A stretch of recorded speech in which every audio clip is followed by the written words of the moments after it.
ወገቡ እንደ ላስቲክ እንዲሳብለት በማሰብ ፓስታ መብላት ከጀመረ ቆይቷል እያሉ ጓደኞቹ ይናገራሉ። ድምጻዊ ታደለ ሮባ ተጋጣሚዎቼ የሆላንዱ ሩር ጉሌት እየመሰልኳቸው በፍርሃት ሲፍረከረኩ በማገኘው ክፍት ቦታ በመጠቀም የማስቆጥራቸው ቄንጠኛ ግቦች ተመልካቹን በጣም ያዝናኑታል እያለ የስነ ልቦና ጦርነት በማካሄድ ላይ እንደሚገኝ ታውቋል። እርካም ዘር ስመወርቅ መንፈስ የሚሰርቁ ዜማዎችን በማንጎራጎር የተዋናያኑን አጥቂ ክፍል ስሜት በመስለብ ከስራ ውጭ ለማድረግ ተዘጋጅቻለሁ ብሏል። የተዋናያኑ ቡድን ቀንደኛ አጥቂ የሚባልለት ሰራዊት ፍቅሬ መቀስምቱ መረብ ይበጥሳል ሲሉ አጋሮቹ አሞካሹታል። አማካዩ ፋንቱማ አንዶዬ በልምምድ ወቅት ከመሃል ሜዳ አክሮሮ የመታት ኳስ እስካሁን አድራሻው አልታወቀም ሲባል ተሰምቷል። ሁለገብ ተጫዋች ነው የሚባልለት አብራራ አብዶ ሲከላከልም ሆነ ሲያጠቃ ወርቅ ጥርሱን ብልጭ እያደረገ ተቃራኒዎቹን ማንሁለል ጀምረዋል አሉ። እንዲያውም አንዳንድ የኮሜዲያኑ ቡድን ተጫዋቾች አብራር እያሳሳቀ የሚያታድልበት ወርቅ ጥርሱ እያጥበረበረ አስቸግሮናልና አውልቆ እንዲመጣ የሚል የክስ ሪዘርቭ ገና ከወዲሁ አቅርበዋል እየተባሉ ይታማሉ። አንዳንዶቹ ደግሞ የውድድሩ ቀን ደመና እንዲሆንላቸው በድብቅ ሲጸልዩ ነበር የሚል ጭምጭምታ አለ። ብቻ የሁለቱ ቡድን ሰጣ ገባ ብዙ ነው። በአፍሪካ ሆቴል ሚና ለይተው አሸንፋለሁ አታሸንፍም በሚል አካኪ ዘራፍ ሲሉ ላስተዋላቸው የቅዳሜውን ጨዋታ ከወዲሁ በናፍቆት እንዲጠበቅ አድርጎታል። የተዋናያኑ ቡድን ተጫዋቾች አብራራ አብዶ፣ ፋንቱማ አንዶዬ፣ ተስፋዬ ገብረሃናና ሰራዊት ፍቅሬ በየተራ አስቀድሞ ለሰነዘሩት ሀሳብ የኮሜዲያኑና የዘፋኞቹ ምርጥ ቡድን አባላት ተስፋዬ ካሳ፣ አስረስ በቀለ፣ ብርሃኑ ተዘራና ዳንኤል ወልዴ የሚሉት አለ። ለረጅም ጊዜ ነው የተዘጋጀ ነው። ልምምድ እንደ ዘፋኞቹ ተቋርጦ አያውቅም። ምክንያቱም እነሱ አንድ ቀን ተለማምደው አንድ ሳምንት ሆስፒታል ተኝተው ነው ለሚቀጥለው ልምምድ የሚደርሱት። እኛ ልምምዳችን ተቋርጦ አያውቅም። በጣም ሰፊ ልምምድ ነው ያደረግነው። እርግጥ ነው በባህሪ ወክለን ነው የምንጫወተው፣ ራሳችንን ሆነን አይደለም። በዓለም ውስጥ እውቅ የሆኑ ተጫዋቾቹን ወክለን ነው የምንጫወተው እና ምናልባት ተመልካቹ የናፈቀውን የእግር ኳስ ጥበብ ያያል ብለን ተስፋ እናደርጋለን። ሚስጥራችንን ሾልኮ ከየት እንደሄደ እንጂ ይሄንን አሁን በሰሙት ሁኔታ አንዳንድ ነገሮች እያለፉብን ስለሆነ አሰላለፋችንን አንናገርም። ግን ከመካከላችን ወዲያው ኪፐር መሆን የሚችል አለ። ወዲያው ደግሞ ኢሚዲየትሊ 11 ቁጥር ሆነን መጫወት እንችላለን። ግን ይሄን ሚስጥር አናባክን። ለመሆኑ አሰልጣኛችሁ ማን ነው? ይሄም ራሱ ሚስጥር ነው። እኔ በኳስ ነው የምታወቀው። ብዙ ጊዜ ኳስ በጣም ነው የምንጫወተው። ቡድናችን ግን ልምምዱ ከፍተኛ ከመሆኑ የተነሳ አሁን የተስማማንበት ነገር ካለን ኃይል ቆጥበን ሙዚቀኞችን ለመግጠም ነው የምንፈልገው። ፋንቱ እንዳለው የተለያየ ቦታ ወክለን መጫወት እንችላለን። አድሎ ካለ ዳኛ መሆን እንደምንችል ነው የሚታየኝ። ዋናውና እኛ ተመልካቹ እንዲያቀል የምንፈልገው ነገር በራሳችን ምን ያህል እንደምንተማመን እና ምን ያህል ጠንካሮች እንደሆንን የቡድናችን ስብስብ ይናገራል። እነሱ ከ6 ቦታ የተሰበሰቡ ናቸው። ድምጻውያን፣ ኮሜዲያን ምናምን አለ። ደግሞ ገና ከጀርባም ብዙ ነገር አለ። ሜዳው ላይ በኋላ በፎርፌ የሚወጡ አሉ። ከውጭም ተጫዋች አምጥተዋል ይባላል። ብዙ ነገሮች እየተከታተልን ነው። ያመለጠን ነገር የለም። እኛ ግን አንድና አንድ ነን ተዋንያን በሙሉ። እንዳውም አንድ ነገር ሰምቻለሁ። ኮሜዲያኑ ብዙ ጊዜ እነዚህ አርቲስቶች ቲያትር ቤት ያሉ ስለሚመስላቸው ኳስ ሜዳውን ስለሚዘነጉ ሁለት ቀልድ ጣል ካደረግን እናልፋቸዋለን የሚል ዘዴ አዘጋጅተዋል የሚባል ሰምቻለሁ። በዚህ በኩል ምን ያክል ዝግጅት አድርጋቸዋል? በመጀመሪያ ደረጃ ስራችን ላይ ስራ ነው። መድረክ ላይ ወጥተን አንቀልድም። ኳስ ሜዳም ገብተን አንቀልድም፣ እንጫወታለን። ኳስ ሜዳ ቢቀልዱ አንስቅምኛ። እንደ ሰው ግን ከኳስ ሜዳ ውጪ ቢያስቁን እንስቃለን። ኳስ ሜዳ ግን ስራ ነው፣ ጨዋታ ነው፣ እንጫወታለን። እንደምናሸንፋቸውም እርግጠኞች ነን። እንግዲህ የነሱ ሽለላና ፉከራ ሰምተናል። አልፈው ተርፈው ገጸ ባህሪ ተላብሰው እንደሚጫወቱ ነው የነገሩን። እውቅ የዓለም ተጫዋቾች ገጸ ባህሪ እንግዲህ ማራዶና እንዴት እንደሚለብሱት እነሱ ናቸው የሚያውቁት። መጀመሪያ እኛ አስቀድመን አንጮህም። ምክንያቱም ፈንጂ የሚፈራው አስቀድሞ ስለማይጮህ ነው። የዛን ቀን እንግዲህ ምን ያህል መተወንና አጣጥፎ ኳስ ማግባት ምን ያህል እንደሚከብድና ምን ያህል እንደሚራራቅ ያን ያዩታል። አሁን ግን የምንለው ነገር የለም። ቢቻል የጎሉ ብዛት ሊኖረው ስለሚችል ምናልባት ነው እሱም በጉራ ሳይሆን በተግባር ስለሚታይ ኦዲተሮች ቢመጡ የተለያዩ የማይዋሹ ማሽኖች ቢይዙ አዲንግ ማሽን አንዳንድ ነገር ጎሉ ብዛት ሊኖረው ይችላል። በጣም ከልክ በላይ ሊሆን ይችላል። በተረፈ እንግዲህ ቀኑም ይደርሳል ራሱ ሲል እዛው እንገናኛለን። አንድ ነገር ደግሞ የተናገሩት ነገር አለ። ምንድነው እነሱ ሆስፒታል አንድ ሳምንት እየተኙ በሌላው ጊዜ እየተነሱ ነው የሚሰሩት ብለውናል።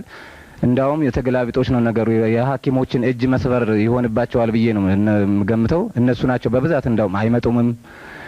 በማየት ሁሉም ይታመሙ ናቸው እንኳን ሊጫወቱ እና የዛን ቀን በደንብ አድርገን እንደምናሸንፍ አልጠራጠርም ነው የምለው። እኔ የኛ ተፎካካሪ ቡድን ተብሎ መባሉ በጣም አሳዝኖኛል። ምክንያቱም በፍጹም ሊፎካከሩ አይችሉም። እንዳየናቸው ከሆነ አብዛኞቹ በፊዚካሊም ጫጨት የማለት ሁኔታ ይታያል።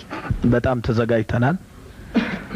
የዛን ቀን እንግዲህ የጨዋታው ዕለት እንግዲህ ይለያል ብለን ነው የምንገምተው። በእርግጠኛ ጋር በፊትም በብሔራዊ ቡድን ደረጃ የተጫወቱ ተጫዋቾች አሉ። ለአየር መንገድ ሁሉ የተጫወተ እንደ ብርሃኑ አይነት ተጫዋች ስለያዝን ከበድ ነው የሚላቸው ብዬ ገምታለሁ።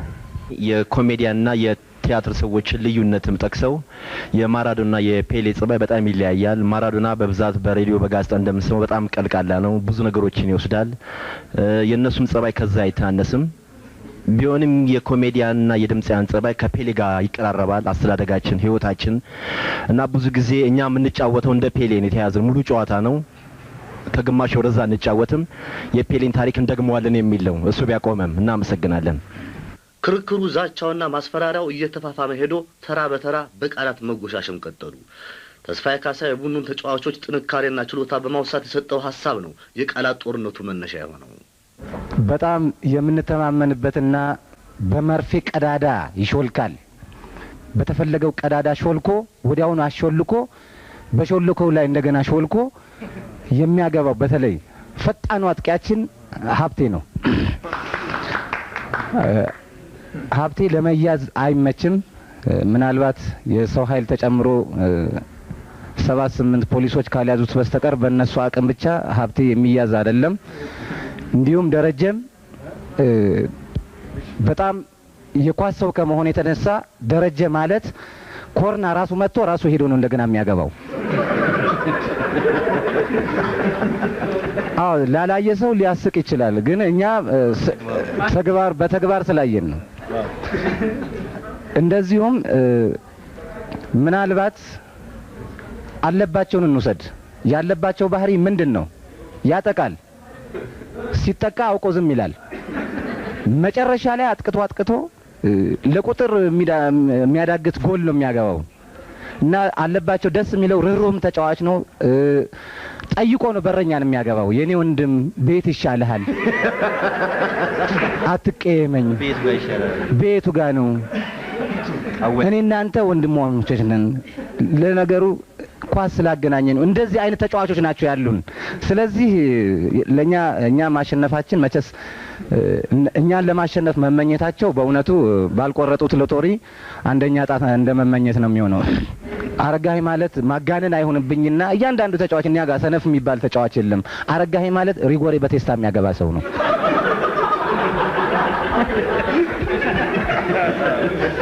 በጣም ጸጋዬ ማለት በነገራችን ላይ ፕሮፌሽናል ተጫዋች ነው የሚመስለው። ተጫዋችም ስለነበረ ነው ይመስለኛል። ጸጋዬ ሲያታልል ዳኛውም አይቀረውም፣ ተመልካችም አልፎ አንዳንዴ የት እንዳለ ሁሉ አይታይም። ከሜዳ ውጭ ሁሉ ያታልላል። ጸጋዬ በእውነት እኔ ምን ብዬ እንደምናገር እኔ እንጃ። በጣም ብዙዎቹን እንደ ስራ ፈት ነው የሚያንገላታቸው። በጣም እነሱ አሁን አሰልጣኛቸው ነበረ ወይስ ተስፋዬ እንደተናገረው ሁሉን ነገር ሚስተር ብለው ያዙትን በሙሉ ነግሮናል። ማን ምን እንደሚችል፣ ማን የት ጋር እንደሚሰለፍ፣ በየት በኩል ማለፍ እንዳለብን በሙሉ አሁን ጨርሰናል። በቃኛ ከነገ ጀምሮ ትሬኒንግ አናረግም። ታክቲክ ነው ምን ወስዱ። ብዙም ደግሞ አናወራም። እኛ ኳስ በእግር ነው የሚገፋው፣ በምላስ አይገፋም። እሱን እናሳያለን። ዳር እስከ ዳር ያሉት ተጫዋቾቹን አስረድቶናል ተስፋዬ። አሁን የቀረው ኪፐሩ ነው፣ እሱ ነው ማለት ነው። እንኳን ኳስ ጋቢ አይዝም። ስለዚህ ለሱ ኳስ መምታት ቀላል ስለሆነ በዚሁ የኢትዮጵያ ሕዝብ ስፖርት አፍቃሪ ነው። እስከዛሬም ስቴዲየም የሚገባው ተመልካች አሁንም ይቀራል ብዬ እምነት የለኝም። ምክንያቱም ጥሩ እንትን የኳስን ትርጉም የጨዋታን ማለት ጥበብን ለማየት የሚፈልጉ ተመልካቾች ሁሉ መጥተው ይህን የኛን ጨዋታ ይመለከታሉ ብዬ አምናለሁ።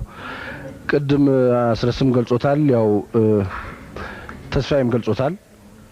የቡድኑ ጥንካሬ አሁን በአሁኑ ሰዓት የሚተላለፈውን የምዕራብ የአውሮፓን ሻምፒዮን ጨዋታ መገምገም ደረጃ ላይ ደርሰናል እንጂ ተፎካካሪያችንን ለመግጠም የነበረን ዝግጅት ባለፈው ወር ያለቀ ነው። ባለፈው ወር ጨርሰን ለነሱ ያለውን ዝግጅት እንደገና ባለፈውም በጋዜጣ ላይ ተናግሬዋለሁ። ወይ ብሔራዊ ቡድኑን ወይ ወጣት ቡድኑን እንገጥማለን ነበር። አሁን እሱንም አልፈን የአውሮፓን ሻምፒዮን እያየን እየተቸን ምን ያህል ጎልኛ ብንሆን እንደምናገባ በምናጋገርበት ሰዓት ላይ ነው የደረስነው። ወንድሞቼ በእኛው ጋሉ አሁንም እኛ ቅድም እሱ እንደገለጸው የነሱን ያጫወት ዘዴ ለማየትም ሰዓት አልነበረንም፣ ብዙም አንፈልገውም ነበር። ምክንያቱም እናውቃቸዋለን ኳስን እንዴት እንደምናረገው እኛም እነሱ ጠንቅቀው ያውቃሉ። የተናገሩት ነገር አለ።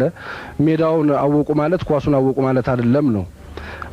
ቢያንስ ኳስ የነጠለበትን ሜዳ ላይ እንኳን ረግጠን ከዘፈንና ኮሜዲ ካቀረብን ትልቅ አስተዋጽኦ አለው። እነሱ ምናልባት ትሪቡን ሆነው ጨዋታ ተመልክተው ሊሆን ይችላል። ብዙ አስቸጋሪ ነገር ይገጥማቸዋል ብዬ አስባለሁኝ። ውጤቱን ከጨዋታ በኋላ መግለጽ እንጂ አሁን አልችልም እንደሚሉት አምበሎች አይነት አባባል አይደለም በኔ በኩል ያለው። ቀደም ሲል እንደገለጽነው 6-0 የምናሸንፋቸው መሆኑን አውቀውት ቢቻል ፎርፌ ቢሰጡን ጥሩ ነው፣ ክብራቸውን እንደጠበቁ እንዲቆዩ። አለበለዚያ ግን ያው የስቴዲየም ሕዝብ እኛን ተሸክሞን ከዋንጫችን ጋር ወደ በየቤታችን እንደሚወስደን እርግጠኛ ነኝ። መልካም ጨዋታ እንደምናሳይና ጥሩ ጨዋታ እንደምናሳይ እተማመናለሁ። ዋናውና ትልቁ የመጀመሪያው ዓላማችን አድርገን የያዝነው 6 ጎል ማግባት 8 ጎል ማግባት አይደለም። ዋናው ስቴዲየም ገብተን ኳስ ወድቋል፣ ተጫዋቾቹ አይጫወቱም እያለን ምንጮህ የኳስ ጥበብን ማሳደግ እንዴት መጫወት እንደሚቻል ጥናት አድርገናል። እኛ ልክ እንደ ቲያትር እሱን ነው ማሳየት የምንፈልገው። ጎልማ ማግባት ይቻላል፣ ምንም እኮ አይደለም። ቢያቅተን ወደ ራሳችን ጎል ማግባት አያቅተንም። ቢያንስ ጥናታችንን ጨርሰናል። ከዚህ በኋላ በወረቀት ነው እያጠናን ያለ ነው። ግን ጎልን በተመለከተ ጨዋታው ሳይጀመር 4 ካለቀ በኋላ 7 ሁሉ ልናገባ የተዘጋጀን ሰዎች ነን። ብዙ አያስጨንቀንም። የጎል አለባቸው ስቴዲየሙን አያውቁትም ሲል በጣም ነው የገረመኝ። ምክንያቱም አንድም ጊዜ በታሪክ በኢትዮጵያ ታሪክ ድምፃውያን ኮሜዲያን ኳስ ተጫውተው አያውቁም። እኛ ግን 2 ጊዜ በኢትዮጵያ ስቴዲየም ተጫውተናል። 2 ጊዜ ዋንጫ አግኝተናል። ስለዚህ ለኢትዮጵያ ተመልካች የሚነገረውም አይደለም። እነሱ ናቸው ለዘፈን ብቻ ስለሚገቡ ይሄን አያውቁም። እኛ ጨዋታ ለማየትም እንገባለን፣ እንጫወታለን። በዚህ በኩል እንደምንበልጣቸው ራሱ ሁኔታው የሚያስረዳ ይመስለኛል። ሌላው እኔ ትልቅ ስጋት አለኝ። እዛ አካባቢ የዕለት ዕለት ፋርማሲዎች፣ ክሊኒኮች ክፍት ካልሆኑና አምቡላንሶች በብዛት እንዲመጡ ካልተደረገ ኦክሲጅን ሜዳው ጎሚስታ ኦክሲጅን ካልተገኘ ጎሚስታ እዛ ካልተገኘ ምናልባት በዛው መቅረት ሊኖር ይችላል። ከ5 ደቂቃ በላይ መሮጥ አይችሉም። አይተናቸዋል። እና በአብዛኛው ሰሞኑም እየታመሙ ነው። ተስፋዬ ካሳም ተናግሯል። ልምምድ ላይ አልተሟላንም፣ ብዙ ጊዜ አንሟላም ሲል ቅድም ሰምታችሁታል። ይሄ የሆነው አንድ ቀን ተጫውተው ሳምንት ስለሚተኙ ነው። እና ፊያቶ የላቸውም። እኛ ጋር ምንም ችግር የለም፣ እናሸንፋለን። ተመልካቹን ፍጹም የሆነ የኳስ ጥበብ እናሳየዋለን። በእውነት ለብዙ ጊዜ የናፈቀውን የኳስ ጥበብ እናሳየዋለን። ለከፍተኛ ይጫወት ከነበረ ልጅ ጋር ስልጠናቸውን ለማየት ወደ ጃን ሜዳ ሄደን ነበረ። ሁሉንም አይተናቸዋል። ጋሽ አብራርንም ጋሽ ፋንቱንም ልጅ ሰራዊትንም አይተናቸዋል። እና አየና አብሮኝ የነበረው ይሄ ነገር ስሎ ሞሽን ነው ወይስ ሪፕሌይ እንደ ቴሌቪዥን ነው እየተጫወቱ ነው እስከ ማለት ነው የጠየቀኝ። ይሄንን ለመናገር እንፈልገው። አመሰግናለሁ። ሙሉ ዝግጅቱን እያጠናቀቀ ያለው የሴት ተዋንያን ቡድን አባላት ችሎታው አለኝ የሚል ቡድን ካለ ወደ ሜዳ ይዝለቅ ነው የሚሉት በልበ ሙሉነት። በተለይ በገንዘብ ተገዝተው ይሁን በሌላ አይታወቅም ያለሙያቸው ከዘፋኞች ጋር በተቀላቀሉት ኮሜዲያን ላይ ጥርሳቸውን የነከሱባቸው ሴት ተዋናዮችን ወክለን እኛ ቡድኑን እንግዲህ መስርተናል። በመጀመሪያ ደረጃ ለኤልያስ ምስጋና ለማቅረብ ፈልጋለሁኝ። ምክንያቱም ሀሳቡን ያቀረበው እሱ ነው። ግን በከፍተኛ ደረጃ ልምምዳችንን እኛ ጀምረናል። ምክንያቱም ሴት ተዋናዮች በጣም በድሮ ጊዜ በፊት በትምህርት ቤት አብዛኛዎቹ የእግር ኳስ ተጫዋቾች ናቸው፣ እኔንም ጨምሮ ማለት ነው። እኔ አምበል ነኝ የሴቶቹ እና ሙዚቀኞቹ ይሄን ሰምተው ነው መሰለኝ አይወጡም አሉ ከቤታቸው እና ፈርተው ቀሩ ነው የሚባለው። ወሬ ነው እንግዲህ አሉ ነው። እኛ አልመጡም እና አልተቋቋምም። እኛ ተሟልተን ትሬኒንጋችንን ጀምረናል። እንደሚመስለኝ እኔ ወንዶቹም ጋር እንደዚህ አይነት ነገር ያለ ይመስለኛል በሙዚቀኞቹ። ምክንያቱም ሙዚቀኞቹ ብቻ አይደለም የቀረቡት፣ ተቀላቅለዋል። ሙዚቀኞቹ ተዋናዮቹ ተዋናይ ብቻ ነው፣ ሙዚቀኞቹ ግን ተቀላቅለዋል። እና የኃይል ማነስ ኮሜዲያን ወደ ቲያትሩ ነው። ቲያትር ትራጀዲ፣ ኮሜዲና ፋርስ አለ። ስለዚህ ኮሜዲያን ቲያትረኛ ነው። እኔ እንደሚመስለኝ የኃይል ማነስ መሰለኝ ሙዚቀኞቹ ጠይቀዋቸው ይሁን ገዝተዋቸው ይሁን አልታወቀም፣ ተቀላቅለዋል። እኛ ግን ተዋናዮች ብቻ ነን እና በሴቶቹም በኩል ፍርሃት አለ። እስካሁን አልተሰባሰቡም፣ እንደውም ከቤትም አይወጡም ተብሏል። እኛ በጣም የምንፈራ ቡድኖች ነን። በእርግጥ ጨዋታችንን ማሳየት እንፈልጋለን ተጋጣሚ ካገኘን። ከፈሩ እንግዲህ ኮሜዲያን ወደ ሙዚቀኛ ሄዷል። አንዳንድ ወንድ እየጨመሩ ይምጡ ይገጠሙን። እኛ ወንድ አንፈልግም፣ ራሳችን እንችላለን። ወንዶቹም ቢፈልጉ መጥተው ይግጠሙን። ከቤት መውጣት ማቅቷቸው በጋርድ ነው የሚሄዱት አሉ ፈርተው። የመጣ ተጋጣሚ የለም። ግን እኔ አሁን እዚህ ከመጣው በኋላ ሳስበው ግን እኔ ከወንድ ድምጻኖች ጋር ብንጋጠም እርግጠኛ ነኝ እኔ የምናሸንፋቸው ነው የሚመስለኝ። ምንም ሴቶች ብቻ ሆነን ምንም ሞል ሳንደባልቅ ከድምጻኖች ጋር ብንጋጠም። ምክንያቱም እኔ ከመቼ ወዲህ ኮሜዲያኖች ወደ ድምጻዊነት እንደተሸጋገሩ አላውቅም። ስለዚህ አሁን ሳስበው ተጋጣሚ ያተናል። ያው ያለው አማራጭ ከነሱ ጋር መጋጠም ነው። ካልሆነ ደግሞ ከራሳችን አርቲስቶች ጋራም ከወንዶች ጋራም ቢሆን ብንጋጠም ደስ ይለኛል። ሴት ተጋጣሚዎች አተናል። ስለዚህ ከወንዶች ከድምጻዊና ከነዚህ ከኮሜዲያኖች ጋር እነሱ እንዳሉት ብንጋጠም። እንዲያውም አንድ ሀሳብ አለ ተስፍሽ ልናገር። ያን ቀን ምንድነው ያሰብነው? ሜካፕ አድርገን እንደ ወንዶች ደግሞ ሜካፕ ለኛ አይደል እንዴ አድርገን እኛ እንገጥማቸዋለን ብለናል። እና ይሄውን ያለኝ ሀሳብ በከፍተኛ ደረጃ ልምምዳችንን እያደረግን ነው። አመሰግናለሁ። የጋዜጠኞቹ ቡድን አባል መላኩ ወልደ ሰንበት የእግር ኳስ ዳኞችን ቡድን በቀላሉ ለማንበርከክ አይቸግረንም፣ እነሱም ያውቁታል ለሚለው የማስፈራሪያ ቃል የዳኞች ቡድን ተጫዋች የሆነው ፌዴራል ዳኛ ዮሐንስ ስለሺ ረጋ ያለ ምላሽ አስከትሎ ሰጥቷል። የጋዜጠኞች ቡድን ዋና ዓላማ ብዙ በምንሰራቸው ስራዎች ላይ ጋዜጠኞች መጻፍ እንጂ መጫወት አይችሉም ይባላል። እንዴት አድርገን መጫወት እንደምንችል ደግሞ በዚህ አጋጣሚ የኢትዮጵያ ስፖርት ቤተሰብ በሙሉ በእለቱ በስፍራው ተገኝቶ እንዲመለከትልን እንፈልጋለን። መጫወቱን ብቻ ሳይሆን መጻፉን ብቻ ሳይሆን እንዴት መጫወት እንዳለብን ራሱ አሁን በመጫወት ላይ ላሉ ተጫዋቾችም ሆነ አሰልጣኞች ጥሩ ትምህርት የሚሰጥ ነገር እናሳያለን። አጭር ኳስ ይባላል፣ ረጅም ኳስ ይባላል፣ ሁለቱንም የመጫወት ብቃት ያለን ተጫዋቾች አሉን። ተጋጣሚዎቻችን ዳኞቻችን ናቸው። ዳኞች በአካል ብቃትና ጥንካሬው ላይ ትንሽ ጠንከር ይላሉ። ያም ሆኖ ግን እኛ ብዙ ኳሱን ይዘንባቸው ስለምንጫወት ባዶ ሜዳ ላይ ሲሮጡ እንዳይውሉ እንትን እንላለን። በተረፈ የዳኞች ቡድን ምን የማሳስበው ነገር በዛን እለት ሲገቡ ተፈትሸው እንዲገቡ እንፈልጋለን። ምክንያቱም የኛ ቡድን ሲያጠቃ በጣም ከባድ ስለሆነ ፊሽካ እየነፉ እንዳያስቆሙን እንትን ከማለት ውጪ ሌላ የሚከብድን ነገር አይመስለንም ለውድድሩ እና ይህን አደራ ያለው አዘጋጅ ኮሚቴ። የጋዜጠኞች ቡድን የሰጠውን አስተያየት እኛ የዳኞች ቡድን ሰምተነዋል። እንግዲህ የእግር ኳስ ዳኞች ቡድን ከዚህ በፊት በተደጋጋሚ አዲስ አበባ ስታዲየም ውስጥ ከብዙ የተለያዩ ቡድኖች ጋር የወዳጅነት ጨዋታ አሳይተን ዳኞች ምን ያህል በእግር ኳስ እንዳለፉ ብቃታችንን አሳይተናል። እስካሁን ድረስ በሪከርድነት ሁሉ ከ80 ሜትር ጎል በማግባት የተያዘ ነው። ይህንንም የኢትዮጵያ እግር ኳስ ፌዴሬሽን ያውቀዋል። ዝግጅታችንን ከጀመርን 6 ወር ሆኖናል። እንኳን የጋዜጠኛ ቡድን አይደለም ክለብ ራሱ ቢመጣ ማሸነፍ እንደምንችል ነው ለመናገር የምፈልገው። ሌላው ተፈትሾ ይግቡ ለተባለው ነገር ነው። እኛ ምንም ነገር ይዘን አንገባም። አጭርም ረጅም ኳስ መጫወት እንችላለን። ኳሱን አጣጥመን እናውቃለን። ከዚህ በፊትም አሳይተናል፣ ተመልካቹም ያቀናል። እኛ ቢጫና ቀይ ካርድ ይዘን ሜዳ ውስጥ አንገባም። እነሱ ግን እኛ ስንጫወት ቆመው እስክሪብቶና ወረቀት ይዘው እንዳይጽፉ ነው ምሰጋላቸው።